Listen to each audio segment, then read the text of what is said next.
All right. Good morning, everyone. I'm Andy Serwer, the moderator, and we have a terrific panel here. This is all about being a CEO. It's a job that never gets easier, and I think that's probably something where you guys are all going to agree about, right? It just gets tougher and tougher. So the panel, to my immediate left, Carmine Di Sibio, the CEO of EY, Jessica Sibley, the CEO of Time Inc., my old colleague, Raj Subramaniam, the CEO of FedEx, and David Zaslav, the CEO of Warner Brothers Discovery. Please join me and give them a big hand. Because it's a tough job. It's a tough job, people. And of course, we're going to talk a little bit about stakeholder capitalism and the various constituencies that you have to speak to, which, increasingly are agitating in different ways that complicate matters tremendously. So I think we'll just start to my immediate left with Carmine and ask you, what do you see as your job? And I know you're leaving next month. So by the way, which is great news for everybody, because he's going to speak his mind. He can say anything he wants, because he's out of here. That's true. I can see some comms people from EY looking at me. It's true, right over there. It's true. But what do you see, what did you see, have you seen your primary responsibility as chief executive, Carmine? Well, for me, Andy, it's been around really making sure that we're driving the company forward, that we're meeting our goals, but that we're taking care of our people and our stakeholders. And for me, our shareholders are our partners. And obviously, we're in a people business. We're in a people and technology business. And so it's attracting people, attracting all the talent around the world. We have 400,000 people around the world in 150 countries. So you might say, oh my God, that's unmanageable, but we have great leaders around the world. But having the company going in the right direction, doing the right thing, I think compass is a good word, moral compass is a good word. Having a purpose, ours is building a better working world. Having the culture of the company being what you want it to be, and being a culture that resonates with our people, that resonates with our clients, is extremely important. And look, in the last 5 or 6 years, it's been difficult being a CEO for many reasons. One was COVID. If you think about COVID, we were in a situation in our business, we didn't know what was going to be next in terms of COVID, but we came through that very, very well. Two, I'd say today is geopolitics. Geopolitics is incredibly difficult. By far the most difficult it's been since I've been in the corporate world, which is 39 years, navigating what's happening around the world. And from our standpoint, it's our people. Right. And we have different opinions, obviously, and we navigate those opinions. And then 3 is the world economy and where that's going, and interest rates. Interest rates is a big deal for our business as well. People don't understand that, but our consulting business, we need companies to invest, and they invest more when rates are lower. Right. So. Right. By the way, thank you for that, Carmine. Before I go to the others, I want to remind you guys that you can submit questions if you scan the QR code, and we will take your questions a little bit later on, so please do that. David, I want to go over to you way down there. How are you doing? Good. Good to see you. You don't even have to go too far to get to this panel because you're here part-time in LA, right? Half the time, yeah. Half the time. Right. All right. And so how do you think about your job in terms of different stakeholders, or is that something that doesn't even enter your thinking? You're just laser focused on cash flow. What's your mandate? Well, I think the first focus is, what is our company? I just speak to me as CEO. I've been running a public company for 18 years and build a great leadership team and have a real focus on what we are. In the case of Warner Brothers Discovery, we're a storytelling company. And we own a lot of great IP, from Harry Potter to DC, Game of Thrones. How do we tell great stories? And our overall focus when we took over Warner was that the best content would win. If we have 35 or 40% of the great IP, and we could tell great stories, that would win. But it's a very disruptive time. And for us, it's not just how do we tell the great stories, but how do we get that distributed around the world in a way that really makes a difference. When you talked about culture, for us, it's really hyper-focusing on getting the most creative talent back to Warner Brothers Discovery, creating content that people want to watch everywhere in the world. We're the biggest producer of content in the world, or the biggest producer of motion pictures in the world. And we're also on this journey to get our content to people in a new way. You know, most of my 18 years, we owned free-to-air channels and cable channels. If you went anywhere in the world, we had 10 to 15 of those channels, and we had a big share in every market. And that was the only way that people could consume content. The big change over the last couple of years is that the industry is disrupting. And it is challenging, but on the other hand, it's a very, very consequential time. And it's an exciting time. You know, most of my 18 years was what content am I going to put on the cable channels and the free-to-air channels. Now we're building a new product, Max, to take around the world. We're putting our content and making it available on every platform. And so I think this is the most exciting time to be in the media business, and it's the most consequential time. And we do need a leadership team that is willing to take a lot of risk. You know, that's what we have done. You know, but you've read a lot about Warner Brothers Discovery, but in the last 2 years, we said 2 years ago that this was a generational disruption. Right. And so when we took over the company, we built a leadership team and we looked at each business and said, what does this business look like if we started today? And how do we generate enough economics to support the kind of storytelling that we want to do? And we had a shared mission. And here we are a little over 2 years later, and we've really begun to make the turn. The business was losing a few $1 billion when we got there. It's now making several $1 billion, and we've paid down a lot of debt. But most importantly, the best creative people are coming back to Warner Brothers, from Tom Cruise to Paul Thomas Anderson to a list of the best and the brightest that are part of Warner Brothers Television. So for us, it's don't lose sight of what we are. We're a storytelling company. We have great content that people love everywhere in the world. Let's do a great job at that, but we need to figure out how to make sure it can get distributed in a contemporary way so that everyone can enjoy it. Yeah, there's a lot to drill down there, David, and I'll get back to you on some of those things, but I want to point out that something that you and Jessica have in common, which is you both are working in what I think is the toughest business on the planet, media.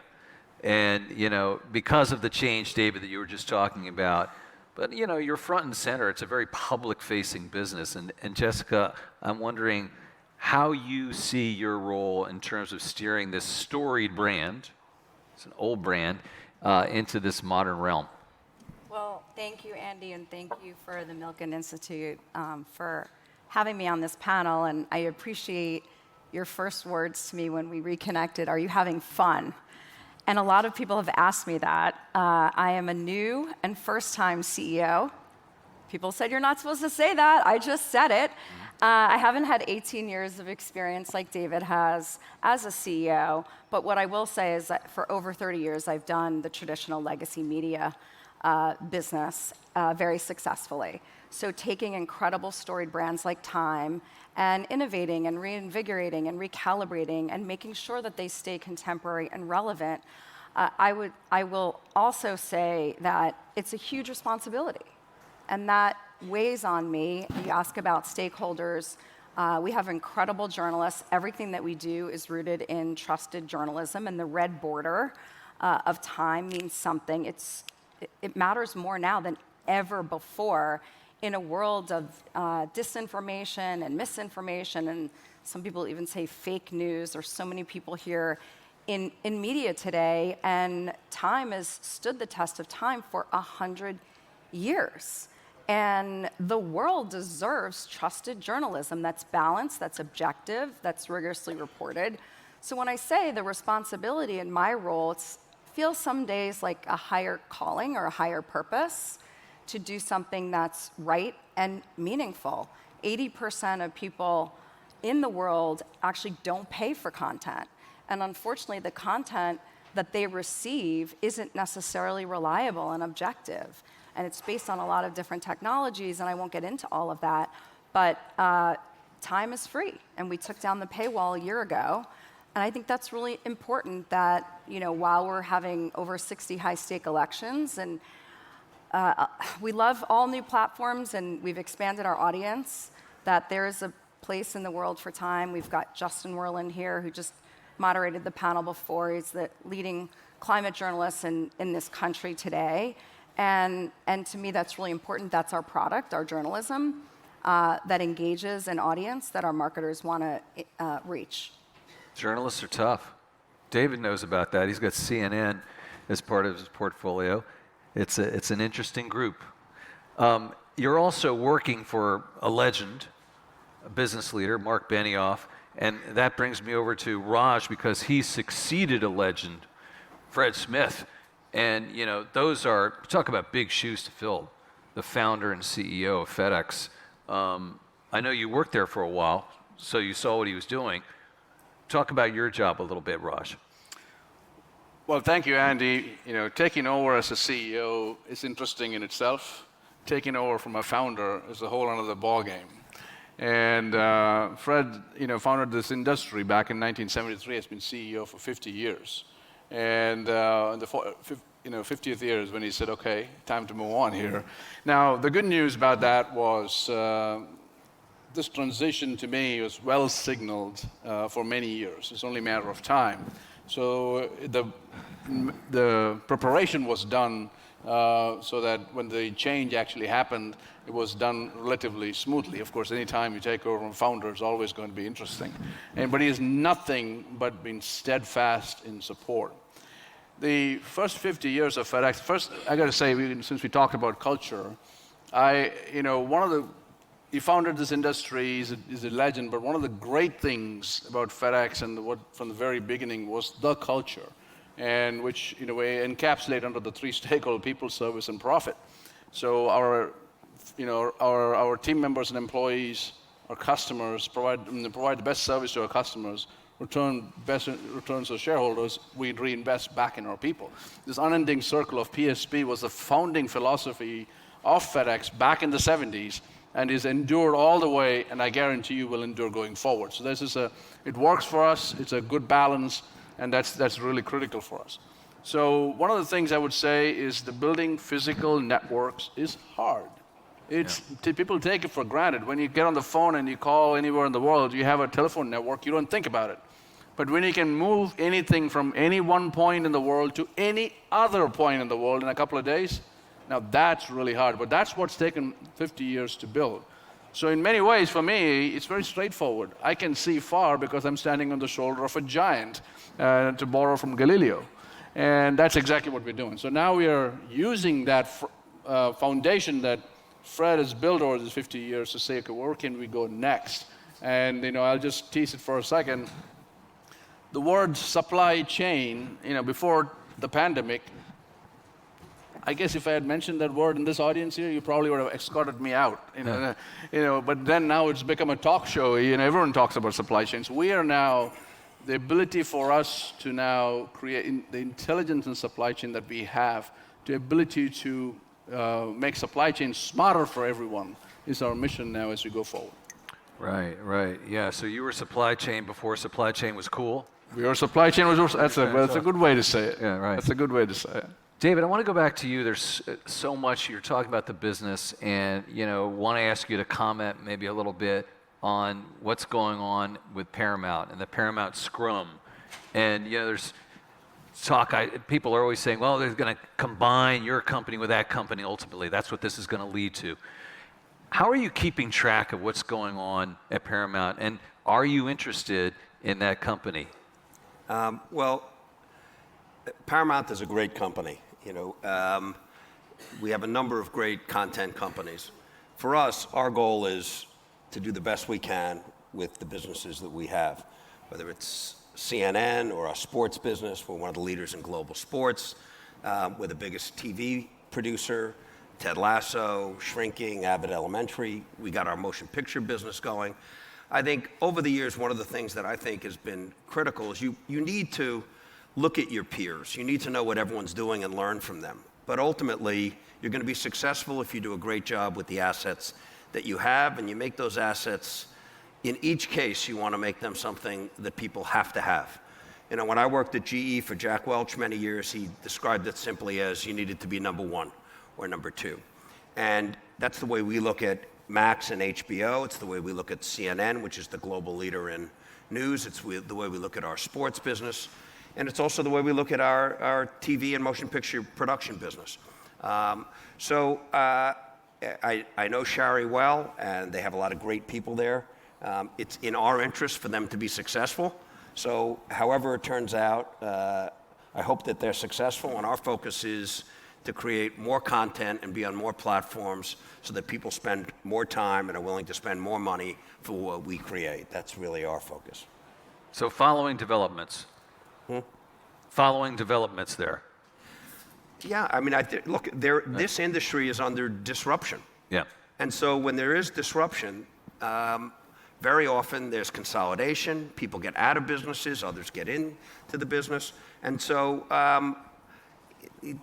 the business is facing real change, which I think gives us as a leadership team an opportunity to really have an impact in the way people will see Warner Brothers and HBO and Discovery and CNN, you know, 20, 30, 40 years from now. You know, when I started MSNBC and CNBC years ago when I worked at NBC, it was the way people got information was much different. There were newspapers, some magazines, and you turned your TV set on. And we have to contemporize all of our businesses. And one of the things we're striving to do now, Mark Thompson is at CNN, is it is the #1 brand for news. It's the most trusted brand in the world. But it has to be something that people of all ages, in every country, on every device, can consume. And it is not necessarily going to be that you're watching what is CNN or CNN International today. And so in each of the businesses, we need to fight to do that. Right. Carmine, what can you take away from your experience of running EY? This is the exit interview question. Are you going to have an exit interview, by the way? Like a real one with HR? Do they do that kind of thing with you guys? That's a good question. Maybe I should ask. Maybe you should, or you could ask for one, I guess. Yeah, I have a lot to say.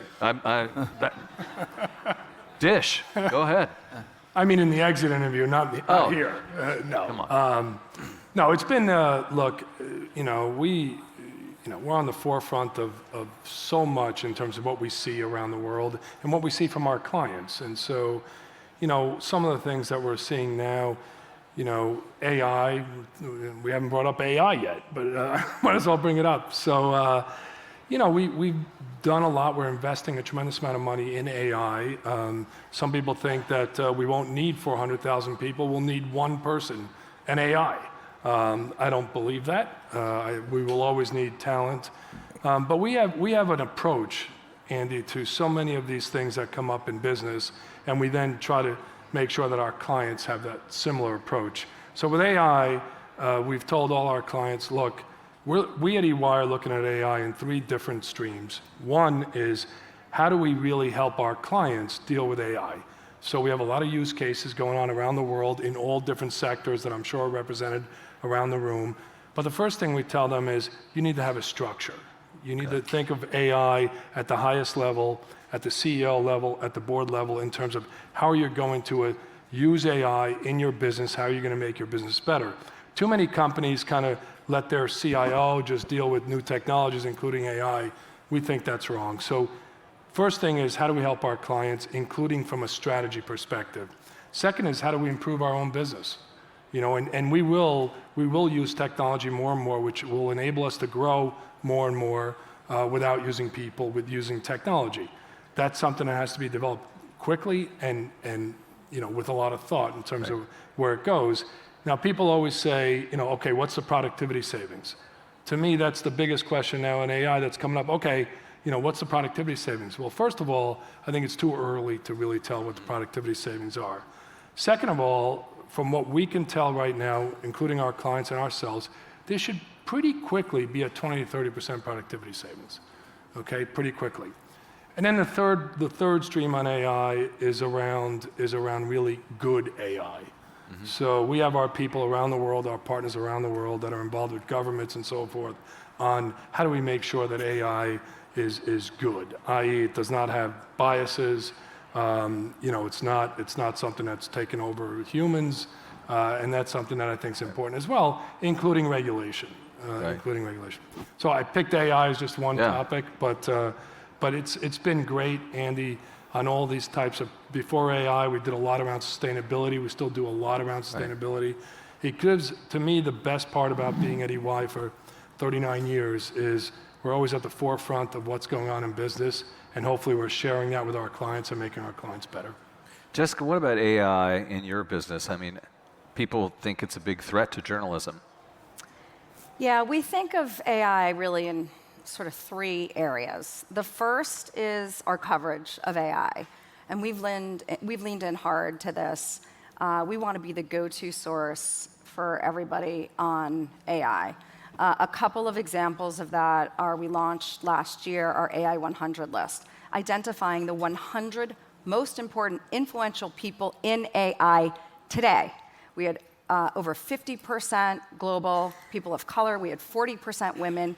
We had an 18-year-old doing activism and ethics in AI, and we had Jeffrey Hinton, the godfather at 76 of AI, talking about the perils and the progress and identifying all the individuals in AI, from obviously the entrepreneurs, the CEOs, but also the regulators, the scientists, the designers. We named Sam Altman CEO of the Year last year. He gave Time his first interview after everything that happened to Sam, getting fired and rehired. He also gave us the first on-stage interview at our Person of the Year event in New York City in December. So we're going to continue to lean in. We have the best journalists that are going to be covering every aspect of AI. Number two, the threat you mentioned to AI for Time or for media overall. I really wish I could have been next door. Sorry, Andy, I'm on this panel, but Brad Lightcap, COO of OpenAI, is speaking on an AI panel right now. We know there's two paths: litigate, negotiate. Right. We know in the press that there are incredible media companies who have chosen both paths, one to litigate, one to negotiate, and in some cases, try both. At Time, we'd prefer to negotiate and get fair value of our content. I joined Time in our 100-year history, our 100-year centennial of 100 years of our archives. When it's in history, it's in Time. When it's in Time, it is history. So it's our photojournalism, our video journalism. We know that that's being accessed, and we want fair value for that. We know media is hard. We've faced all kinds of technology disruptions and changes. It's been the only constant in my 30-year career. In some cases, we have to navigate that. In some cases, it's amazing because we have 120 million, our largest global audience in our 100-year history, also our youngest. And we're on TikTok, we're on all these other platforms that allows readers and users to engage in Time content for free. And then, lastly, I think, you spoke to this. How does it make us a better business? You mentioned my bosses, I should say, Mark and Lynn Benioff, full disclosure. Mark and Lynn bought Time in 2018. So they are co-owners and co-chairs. They hired me a year and a half ago. I worked directly for them. It's their largest private investment. And obviously, you know about Mark as the chair, CEO, and founder of Salesforce. AI is at the forefront of everything that they're doing, and we want all help. We want all partners. We know that AI cannot replace the journalism that we're doing. Anyone read the Trump story or saw it on CNN or anywhere else? Yeah. Time dominated in the news cycle in the last several days. You couldn't miss it. We got the interview with Trump for one reason, which is our number one core value, which is trust. He trusted Time. He trusted our fairly young reporter. It was an 83-minute transcript that we published in full. We had 2 interviews with him in Florida, and we dominated the news cycle, and both sides, so former Trump and his team has said publicly, everyone must read this, it's a must read. Biden and his team also said, you must read this. And that cannot be replaced. We could look at how do you take that content and that expression and create a third grade version or fifth grade version or translate it into every other language or do an infographic or all these different new ways of sort of content repurpose or regeneration. So those are some of the things we're working on, and we just, as Sam says, you can't predict the future, but we're leaning in hard on it. That's a lot. I want to shift gears and go over to Raj. Raj, how many countries are you in? 220 countries and territories. Okay. What countries are you not in? The ones we are by law not allowed to operate. Otherwise, we're there everywhere. North Korea? North Korea? No. No. Where else? No. Iran, yeah. Iran, so, no? Yeah, but I do want to comment on this AI bit. All right, well, wait. Because, the go ahead. point, everyone, I mean, one of the things we're doing, obviously, like everybody else, is that, taking on the productivity and, things to improve productivity. Right. So that's a given. But the world of dynamic supply chains in all these countries right now, we are sitting on critical insights of global supply chains every single day. We have 15 million packages a day. Each of those packages scanned 20 times. And today's information and insights is different than yesterday's and tomorrow's. So it's very dynamic. So we realized the centrality and the value of data about 4 years ago, much before this AI became a phenomena. So we have, one of the key things to be able to provide value for all your stakeholders using AI is the fact that you need to have your data organized and centralized. If you start now, you're a couple of years away. The good news for us is that we started on this journey 4 years ago. And so now we are sitting on a data platform that essentially provides insights about the global supply chain every single day. The data is already organized. So suddenly comes along all these tools around AI, ML, large language models. And so we are now training those on our data. So our vision now has evolved not only be a supply chain company, but also a supply chain technology company. Right. And we are working, we are about $2 to $3 trillion of goods passed through our system every single year, the value of those goods. We have about 20 or 30 million shippers. And now, because of e-commerce, we are 150 million recipients. Right. That's now, we have created a digital twin of FedEx, and we are creating a platform that connects this in a seamless way, and AI and ML play a significant role. One other area on AI and ML is on robotics. So if you go to a FedEx hub today, the package gets on one side, gets on the other side in minutes, and you don't see any human beings, except for loading trucks and unloading trucks. That's one of the most complex robotic challenges, especially loading. Think about it. It's like a game of Tetris. You have to figure this out. Yeah. AI and ML fundamentally changes the game on that.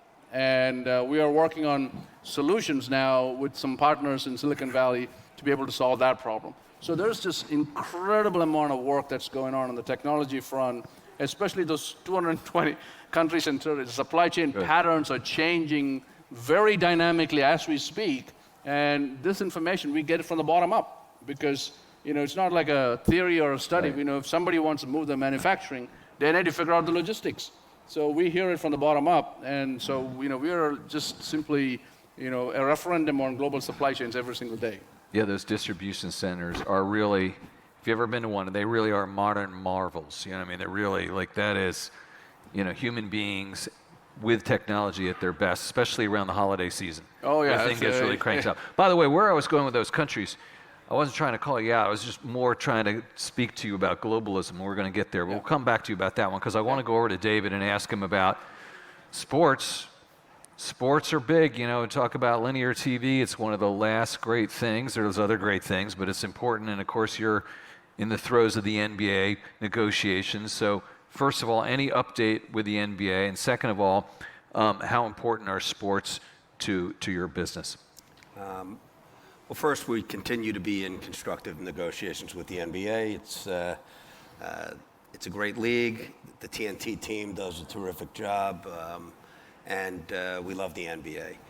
What's interesting, and I think it's part of the philosophy of our company, is, And it's different than other media companies. We're one of the only real pure storytelling companies in the world. Netflix is one too, but we're not in the retail business, we're not in the watch business, we're not in the broadband or cable business, we're in the storytelling business. But we also have a different philosophy on storytelling than a lot of our peers. We really believe that great storytelling should be a shared experience. When I was at NBC on Thursday nights was must-see TV. When you go to the theater, you put your phones away, the lights go out, you're with a group of people, and tell me a story. And as a culture, we've become so tribal that these moments of coming together, and sports is the third piece of this, coming together and having a shared experience is magical. For me at least, and for many of us, when the lights went out and you watched a movie, for me, All the President's Men or Bonnie and Clyde, or you got to see part of the world that you never got to see. But it has the chance, particularly in storytelling, to change the way you see yourself and to change the way you see the world. So when we got a hold of this business, we were down to 4 movies. And we said, no, the motion picture business matters. There's 2 theaters on every main street. It matters for America in terms of doing the right thing. It matters around the world that the motion picture business is an opportunity for people to come together. But also, everybody goes to the theater, whether you're on the left, whether you're on the right, whatever your ethnicity, whatever your gender, whatever your belief system is. You go into the theater and we tell you a story. And when we're at our best, we could change the way you see the world, and we could change the way you see yourself. And on HBO and Max, we made a decision. We're not dropping our series. That's a great strategy. There isn't a right and wrong in a lot of the decisions that we make. But if you were watching House of the Dragon or White Lotus or Succession or The Last of Us or Gilded Age, it's every Sunday or Monday night. And we as human beings, we need to have a shared experience. We need to have something to talk about. Every Friday after must-see TV, people would be talking about ER or Friends or LA Law. It's one of the things that makes it, joyous for us as human beings to have something to share that's not divisive, that's a shared experience. And so on Sunday and Monday night on HBO, you could see it. When I was talking to Musk about what we can do together on Twitter, he was looking at the enormous explosion of social media coming out of House of the Dragon, The Last of Us. And how do we, when people are talking about it, how do we structure it with a lot of our technology companies? That you could hit one button and now you're watching House of the Dragon and you're on Max. But that shared experience to us is critical. Because if you drop a series, I call you up and I say, hey, I want to talk about that. I haven't seen it yet. And I had this experience about a year ago when I offered to some friends at over a dinner, if you really love it, I can send you the last 2 episodes. And they said no. The whole idea is we get together with a group of friends, we're on the phone, we're texting, and we're sharing a great story together. And I think, for us, that's a big deal. Sports is a big deal because for the same reasons, it's a shared experience. It doesn't have the same ability to change the way you see the world, except that it's a positive experience. We're all watching, the Knicks and the Pacers tonight. We're all watching the Super Bowl together. It reminds us that we have so much more in common than is what differentiates us. And that's going to be a big challenge, I think, for us as a society. There's so much dividing us. We're really trying at CNN, Mark is really trying at CNN to be a trusted place for facts. And when the tank was rolling on Moscow, there were a lot of networks around the world that were in repeat or behind a desk. Within 14 minutes, Christiana Amanpour was at a desk, and we had 38 people in Russia, and they were telling us what's happening, and we were able to show the pictures, and people believed it. With AI, it's not going to be just good enough. You used to see something and we knew that it was true. Now we're going to have to create an environment when you see it, it's presented by an organization or a resource that could be trusted. And so that is an opportunity, I think, for us. That's a challenge. I don't know how many people saw Reid Hoffman interviewing Reid Hoffman. Did you guys see that? He had AI version of himself, and he was talking to himself, and it's just, my wife asked a very simple question: which one's the real Reed? And you couldn't really tell. It was really amazing. We're starting to get some good questions in from you guys, so keep them coming. I'm going to start one here with Carmine. What has been one of your most challenging moments as a CEO, and what did you learn from that experience? Maybe you can talk about the split up thing that didn't happen. I mean, that's a tough one, but I'm going to ask you that, okay? Is that fair? No, always fair, Andy. You Fair can enough? ask me anything. Now you can say anything. Yeah. Okay. No, that's, for me, that was probably one of my most learning experiences at EY, not just as CEO, and that is, for those of you who don't know, we had a meeting about 2.5 years ago around where is EY going in terms of the future, and when we looked at our revenue going forward and our growth ambitions going forward, one of the things that we realized is that as we grow more and more, the conflicts are greater and greater. And when I say conflicts between our audit business and generally our consulting business and deal business and everything else. And so we looked at it and said, you know what, I think both sides can grow more if we actually split the company. So we had several board meetings, and then the board gave me the permission to hire bankers and lawyers and look at this very, very seriously. Unfortunately, some of this leaked into the press sooner than we wanted it to, which always causes some problems. But we moved along on this project. We called it Project Everest, Andy, because it's a very difficult thing to accomplish in a partnership of 13,000 partners around the world. And so we came to a point where eventually we couldn't get all the partners to agree. We couldn't get certain groups of partners to agree. So we basically abolished the whole plan. When you talk about learnings, though, first of all, first learning that we had, and we had many learnings of this, is governance.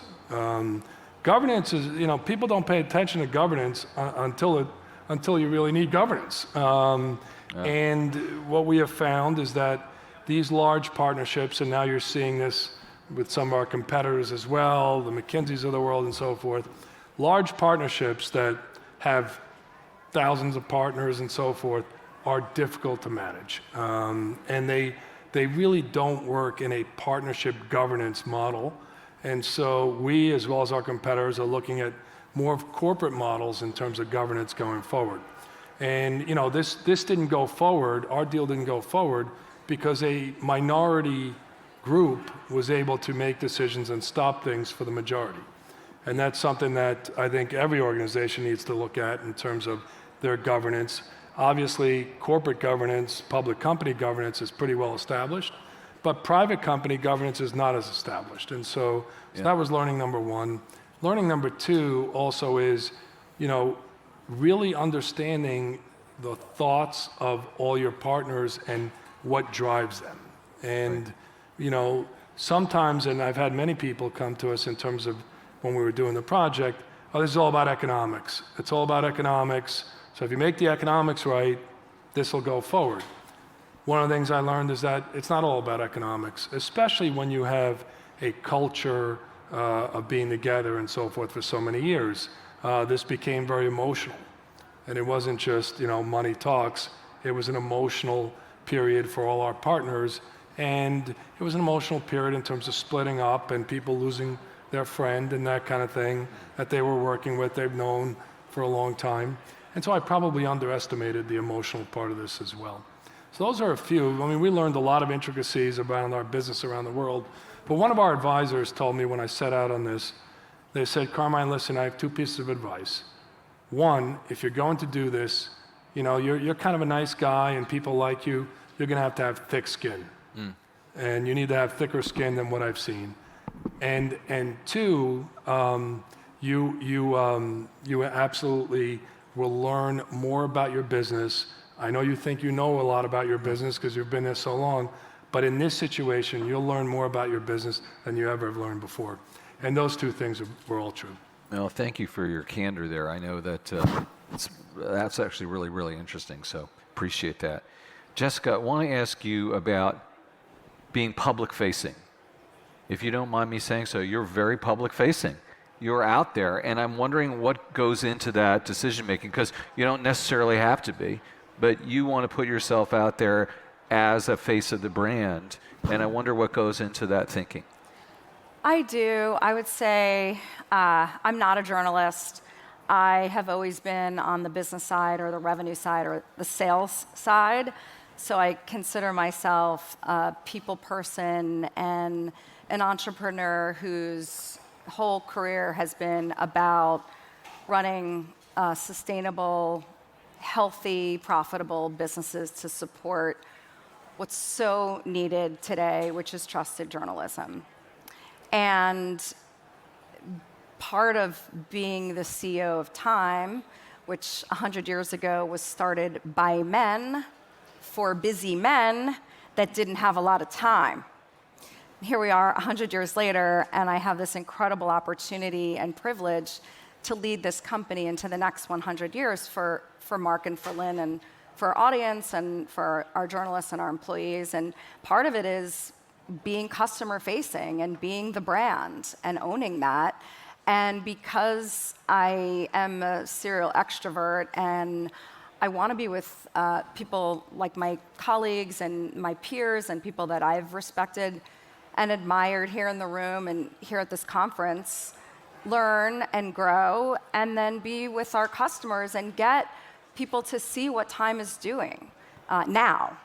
I started traveling the world for Time a year and a half ago, and everyone came up to me and had a Time story. I was not expecting that. And every story that they told me was so important.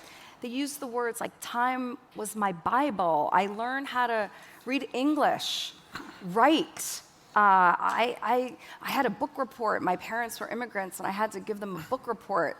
I interviewed a candidate who was leaving the Wall Street Journal. I loved working at the Wall Street Journal, and I was like, why would you ever leave the Wall Street Journal to come to Time? And she said, Time showed up every week in my home, and my father had first dibs on it. And it wasn't until he finished and put it on the coffee table that I took it as the second reader. I'm like, you're hired, that's a good story. And so it's so important to learn about the history and the legacy and make it relevant and contemporary and bring that forward to today. And it just started, I started with a head of comms that had never really worked for a CEO. She focused on the editorial side and all of our storytelling. I really share that with David, and that we look at ourselves as the world's storytellers. And I just said, we got to get Time like reinvigorated and build this brand. And wherever I go, like what you just said, Andy, I see it and I see you. And now the opt-in, because what we've done is we've pivoted Time from a B2C company to a B2B company. And so the opportunities to work with companies like EY and FedEx and many others as our advertisers, advertising is very widely defined these days, we're really proud of that. We're working with global blue chip companies that trust Time and want to partner with us. So that's really the reason why. And it's honestly all about Time and less about me, because I don't think anyone would care about Jessica Sibley. Kim Kardashian, we had her on our cover, and my team said, oh, Kim Kardashian wants to meet the CEO of Time, and she wants to meet one other person, Jamie Salter, who's next door, which is very funny. And I said, oh, she wants to meet me? And they were like, no, she wants to meet the CEO of Time. And so you always have to remind yourself of that. Yeah, for sure. Question from the audience, Raj, for you. Are you having issues with the Boeing situation on your planes? Are you moving to Airbus? No, we have been partnering Boeing and Airbus for many years. We have a lot of fleet. We primarily fly 777, 767s, and 757s, and we have had a great experience. So no issues whatsoever. Another question, and Jessica, this could equally apply to you, which is there's been, unionism is on the rise in this country, and we've seen this in journalism. Condé Nast is wrestling with that right now. Just they were looking to potentially disrupt the Met Gala, if you can imagine. But I think they resolved it. And I know you're working with some unions, Raj. How is that going with the pilots and the machinists, or the mechanics, I think it is? How's that been going? No, I think we have 530,000 folks around the world, and for the most part, we are a non-union company, and we have pilots who are unionized. So we respect the right for anybody to form a union if that's what they so choose. However, we believe in our people first philosophy of FedEx, and that's been the foundation and cornerstone of the company. We'll continue the negotiations. We have, around the world and work in so many different countries in so many different situations. And this is nothing new for us at this point. I would make one comment on that. I've tried to reorient how I think CEOs and companies should embrace or respect unions. Being my age and a female-led CEO, there are very few these days still. The rules were the rules. Like, you never question them, you never challenge them, ever. You just did your thing, and that was it. And we have union employees at time, and they're challenging and questioning the rules. And a lot of them are young, and a lot of them are women, and a lot of them are people of diverse backgrounds, and I respect that. I want to embrace the one team, one company culture and try to work together, but what they're advocating for is really fair. It's trusted journalism, it's pay equity, it's career advancement. I don't think there's anything wrong with that, and I think if we reorient our thinking and approach, I think we'll all come out ahead. Yeah, it's not an easy one. David, maybe I should ask this question to you. What role do CEOs play in addressing the widening wealth inequality gaps when the average CEO claims 340 times pay compared to their workers?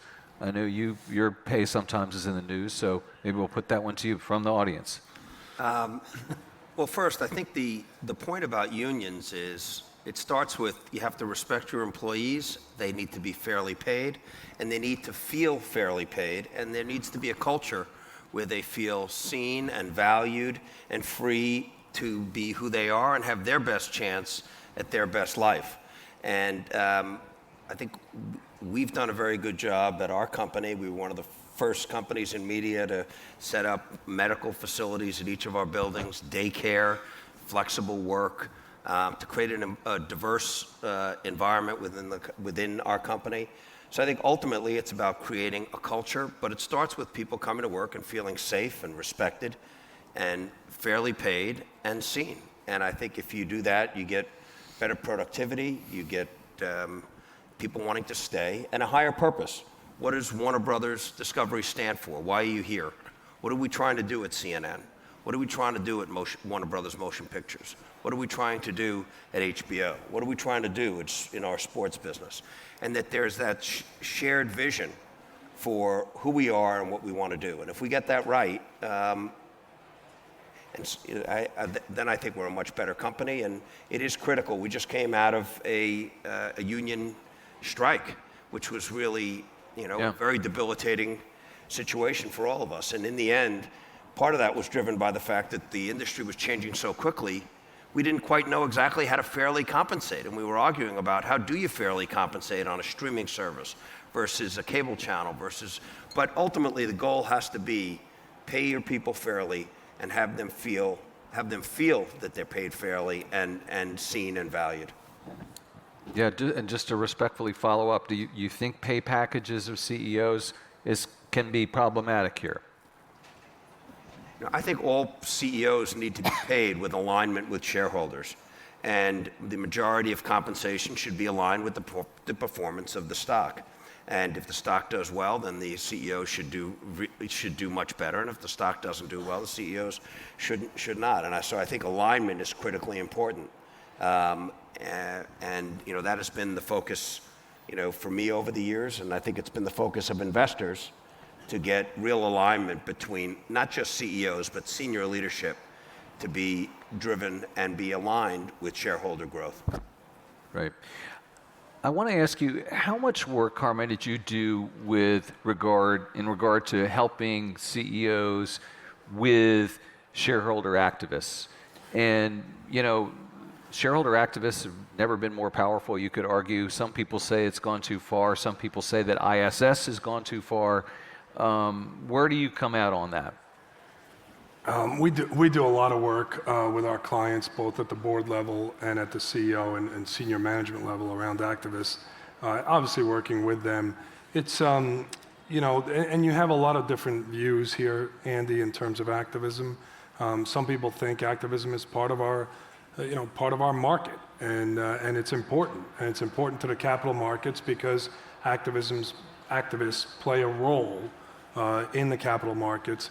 And we've had a lot of conversations with clients about good activists and bad activists and so forth. And when you talk to board members around this that have gone through it, I've been actually surprised at how many come to us and say, you know what, that was a little ugly, but we got through it, and we are a better company because of it. So, that's been surprising. And I think some activists come at it with a real issue in terms of what the company is doing strategically, that they think there's a better way.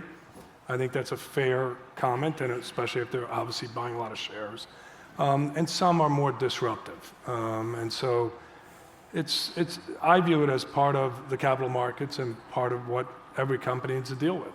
I mean, there are a few companies in the news now whose stock, even in the last week or two, is, taking a big hit, and there's real questions on their business model going forward.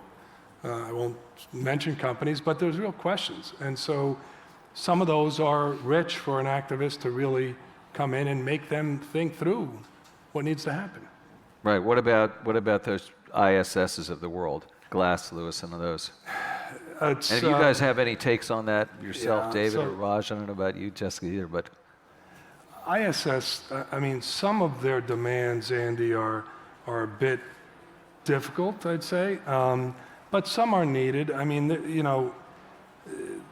Like everything else, I think it needs to be taken in balance. I do think there's a place for things like ISS, but some of their demands have been incredibly difficult. Raj, you look like you wanted to jump in. Yeah. No, I was just going to say, no, from the shareholder perspective, we listen to every proposal that, is reasonable. And, when usually what happens is when we sit down and talk about where we're heading, things actually work out. And I don't have anything else to add what Carmine said about ISS. Can I say Sure, one please. thing back to Dave, the question on David and Jessica, the union thing? I think one of the things, Andy, that we are seeing more of, but I think we could see even more of, and that is really equity. Using equity with your employees, allowing them to have more equity, that drives the whole organization in one direction. And I think that's something that can be utilized even with the lowest level employees. There was one of our clients, Pete Stavros from KKR, is on a whole mission in terms of on every deal, making sure that employees get some of the equity. I think it was on 60 Minutes last night. I didn't get a chance to see it. But the more we utilize that, where the CEO and the employees are on the same path in terms of how they get paid, the better. And I think there's more work to be done there. David, you were nodding on that one? No, I think that's well said. Right, yeah. Okay. And Raj, I wanted to make sure I asked you a little bit about climate. And, that's got to be a big concern, in terms of your carbon footprint of your company, obviously front and center. And I wonder how you think about that as a chief executive. Yeah, no, this is a very big point and important point. So there are two basic things I will talk about. One is our own. So if you think about us, we have the airline, we have the ground network, and we have the facilities. And it's actually go back from the facilities first. We have 5,000 facilities. I think there's a reasonable plan in the near future that we can get to a carbon neutral. We have 200,000 vehicles. Ultimately, electrification is going to be probably the best solution here, but still a lot of things to be worked out, especially on the infrastructure to be able to make sure that happens. So that leaves the airline. The airline, there's a lot of conversation about sustainable aviation fuel and such, and we are watching that very, very closely. And as it stands right now, the supply-demand doesn't work. The supply of sustainable aviation fuel versus demand is only like a small percentage of what's demand, and the price is 5 or 6x. But hopefully that will start to balance out in the future. So we have actually done something in terms of doing more fundamental research to see how not for FedEx, but how the aviation industry can do this. So we created with Yale, the Yale Center for Natural Carbon Capture, and you see no FedEx name on it at all. In fact, it is a complete, it is something to do fundamental research to figure out what are the solutions that we haven't come through yet. So that's the gamut of solutions that we're working through. This is a very important issue for us, as you said. At the same time, we're also now the only company who have created a FedEx Sustainability Index. At an individual package level, we can give you an accounting for our customers on what their carbon footprint is. And so it's not averages or monthly for every package. Now we can actually work with our customers to say, all right, this is your carbon footprint. How can we now reduce it? Maybe even provide choices to the end consumer, saying, all right, there are different choices here. Which one, do you really want that T-shirt tomorrow? And things like that. Yeah. So we are working on multiple areas, the three factors of our assets, and then also working with our customers. Dave, this is a question for you, and I'm from the audience. I'm fascinated by this one, always have been. What does it take to be a great entertainment leader? And here we are in Hollywood, right, or close to it. What is this thing? You got it, like this gut, or that show is good and that show's bad. Can you just please tell us how you do that? Must be easy, right? Sure. I see as a CEO, I'm like the strategic leader of the company. I'm the coach. It's hiring great, real creative people. Casey Bloys, that runs HBO and Max, has been there for 20 years. He has a great track record on storytelling. The creative community wants to work with Casey and his leadership team. When I put a new team in place at Warner Brothers Motion Pictures, Mike DeLuca and Pam Abdi have made over 100 films. Pam made Revenant, Mike made Moneyball, Social Network. They started reading scripts. Tell me a story, and figuring out, how do you tell a great story? That's true of the team that we have at TNT and in sports around the world. If you look at our sports programming, it tends to be much higher rated than a lot of our peers because we really focus on getting great personalities and telling stories. So it sounds simple, but you need creative people that start and end with telling the story, who are the personalities, what is the dynamic. It very often, in our industry, when I started in the cable business, you'd take a great business leader or a great salesperson or a great marketer and say, okay, you're in charge of this cable channel now, or you're in charge of this free-to-air channel. Everyone that runs a creative business for us is a creative leader. They can go in the room and they could fix the content themselves, or they could look at the opening and say, we got to recut that, or that person is not the right person to play that role. So I think it's really about finding real creative people that's what they start with and that's what they end with. All right, Jessica, I'm going to go to you probably for the final word and continue on this theme of the creative process. You just had a big gala. You talked about that a little bit, where you're getting these global thought leaders and personalities, gathering them, convening them, and then also your team has to pick things like the Person of the Year, the Time 100, all these groups of people that you're sort of prioritizing. Some of them are here at this conference. How does your team go about doing that? And is that crazy cool? And do you get to go in and pick the Person of the Year yourself? And who's the Person of the Year going to be? I do not get to pick anyone. People thank me, and I say I had nothing to do with it, and then they're mad at me, and I say I had nothing to do with it. So it's an incredible creative process, but also an editorial process.